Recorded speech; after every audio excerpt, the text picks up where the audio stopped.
ನಾನು ಇದನ್ನ ಇಲ್ಲಿ ಏನು ಲಾಲ್ಬಾಗ್ ಏನು ಹೇಳಿದ್ರಲ್ಲ, ಲಾಲ್ಬಾಗ್ ಏನು ತೊಂದರೆ ಆಗುದಿಲ್ಲ, ಒಳಗಡೆ ಹೋಗ್ತದೆ.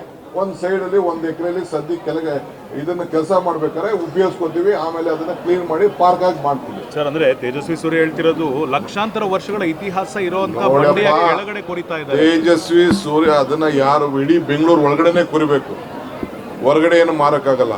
ಅವನ ಮಾತೆಲ್ಲ ಕೇಳ್ಕೊಂಡು ನಾನು ನಿಲ್ಸಕ್ಕಾಗಲ್ಲ. ಬಾಂಬೆಲೆಲ್ಲ ಲಕ್ಷಾಂತರ ವರ್ಷದಿಂದ ಇದ್ದಂಥ ಬಾಂಬೆನ ಕುರಿತಾ ಇದ್ದಾರೆ, ಡೆಲ್ಲಿಲಿ ಕುರಿತಾ ಇದ್ದಾರೆ. I will not yield to him at any point of time. ಹೋರಾಟ ಮಾಡೋರೆಲ್ಲ ಮಾಡೇ ಮಾಡ್ತಾರೆ.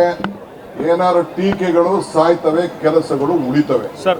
ನಾವು ಮಾಡೋ ಕೆಲಸ ಜನರಿಗೋಸ್ಕರ ಮಾಡ್ತಾ ಇದೀವಿ. ಅವ್ರ ಕಾಲದಲ್ಲಿ ಏನು ಒಳ್ಳೆ ಕೆಲಸ ಮಾಡಕ್ ಆಗಿಲ್ಲ. ಏನ್ ಕೆಲಸ ಮಾಡಿದ್ರು ಅವ್ರ ಕಾಲದಲ್ಲಿ? ಖಾಲಿ ಟ್ರಂಕ್. ತೇಜಸ್ವಿ ಸೂರ್ಯ ಅಂದ್ರೆ ಖಾಲಿ ಟ್ರಂಕ್. ಶ್ರೀಮಂತರಿಗೆ ಅನುಕೂಲ ಆಗುವಂತ ರಸ್ತೆ ಇದು ಅಂತ ಆರೋಪ. ಹೌದು, ಶ್ರೀಮಂತರಿಗೆನೆ, ದುಡ್ಡು ಕೊಟ್ಟು ಹೋಗೋರ್ಗೆನೆ, ಎಲ್ಲರಿಗೂ. ಆಯ್ತು, ಒಂದು ಪ್ಲಾನ್ ಆಫ್ ಆಕ್ಷನ್ ಕೂಡ ಕೇಳಿ ಅವ್ರಿಗೆ. What is this plan of action?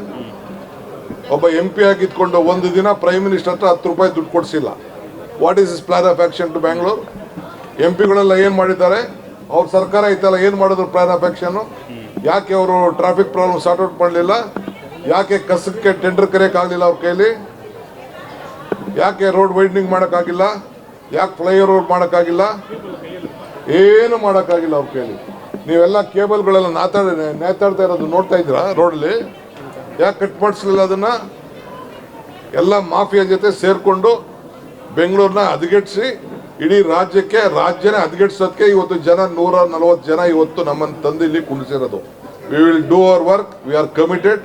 ಈ ರಾಜ್ಯದ ಬೆಂಗಳೂರು ಗ್ಲೋಬಲ್ ಸಿಟಿ ಇದು. ಈ ಗ್ಲೋಬಲ್ ಸಿಟಿನ ಕಾಪಾಡಕ್ಕೆ ಏನ್ ಬೇಕು